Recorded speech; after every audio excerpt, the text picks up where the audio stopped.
Claire Doutrio nous explique maintenant la teneur d'un débat d'ordre grammatical qui agite la France depuis un certain temps, à moins qu'il ne s'agisse plutôt d'un débat de société. Écoutez bien. Voici une charmante princesse et voici un charmant prince. En allemand, hier eine charmante Prinzessin und hier ein charmanter Prinz. En français comme en allemand, la princesse est bien sûr du genre féminin, tandis que le prince est du genre masculin. Fabriquons une petite phrase. La princesse et le prince sont charmants. Die Prinzessin und der Prinz sind charmant. En allemand, pas de problème.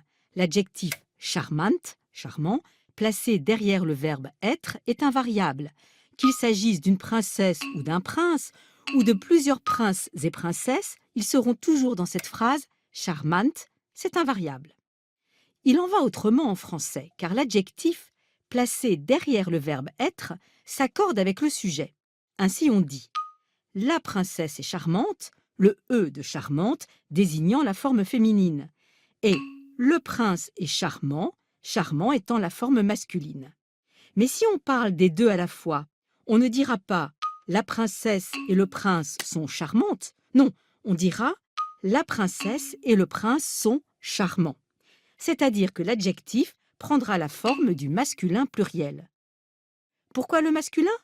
Mais c'est très simple, parce que tous les petits Français apprennent depuis des siècles que le masculin l'emporte sur le féminin. Le masculin l'emporte sur le féminin. Écoutez bien cette phrase, écoutez ces mots que chaque instituteur rabâche à longueur de journée à ses élèves pour leur faire entrer dans la tête l'une des règles essentielles de la redoutable orthographe française, le masculin l'emporte sur le féminin.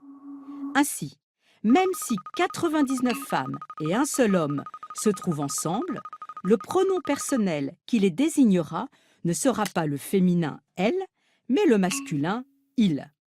En allemand, la question ne se pose pas puisque le pronom personnel est le même pour les deux genres, « sie ». Alors, ces dernières années, les femmes ont commencé à se rebeller, la linguiste et historienne Eliane Viennot en tête. D'abord engagée par les plus féministes, la réflexion a peu à peu gagné des cercles plus larges, notamment parmi les instituteurs. Peut-on continuer à marteler l'inconscient des enfants avec cet axiome? Certains instituteurs refusent dorénavant d'enseigner cette règle, prônant l'accord avec le substantif le plus proche. Ainsi on pourrait dire « le prince et la princesse sont charmantes », « la princesse et le prince sont charmants ». Une hérésie, cet accord de proximité? L'Académie française, gardienne des bonnes mœurs en matière de langue française, crie au scandale, et elle n'est pas la seule. La langue ne serait pas sexiste et le masculin serait une forme neutre. Pas si sûr, car autrefois, l'accord de proximité était la règle tacite, avant qu'au XVIIe siècle, le grammairien Dominique Bourg ne stipule que, lorsque deux genres se rencontrent, il faut que le plus noble l'emporte. Et un autre grammairien, Nicolas Bosé, d'enfoncer le clou un siècle plus tard, le masculin est réputé plus noble que le féminin à cause de la supériorité du mâle sur la femelle. Eh oui. Voici la base idéologique que transporte cette règle depuis 4 siècles. Ce débat vient se greffer sur nombre d'autres débats qui bousculent la langue française et enflamment les esprits. Ainsi, par exemple, de la féminisation des noms de métiers. Un débat certainement incompréhensible outre-Rhin, où il suffit d'ajouter systématiquement le suffixe « in » pour féminiser n'importe quelle fonction. Ainsi, l'écrivain, Schriftsteller, devient-il Schriftstellerin au féminin. Certes, en France, le féminin d'écrivain commence à se généraliser, écrivaine. Mais que faire d'auteur? La femme est-elle auteure ou autrice? Quant à l'écriture inclusive, elle fait carrément disjoncter certains esprits. En Allemagne, après de longs débats, on a créé, quand c'était possible, des néologismes. Ainsi, au lieu de Student, Studentin, étudiant, étudiante, on parle dorénavant de Studierende, ceux qui étudient. Et dans les autres cas, le langage institutionnel a opté généralement pour le masculin, suivi du suffixe in avec une majuscule. Landwirtin, agriculteur, agricultrice.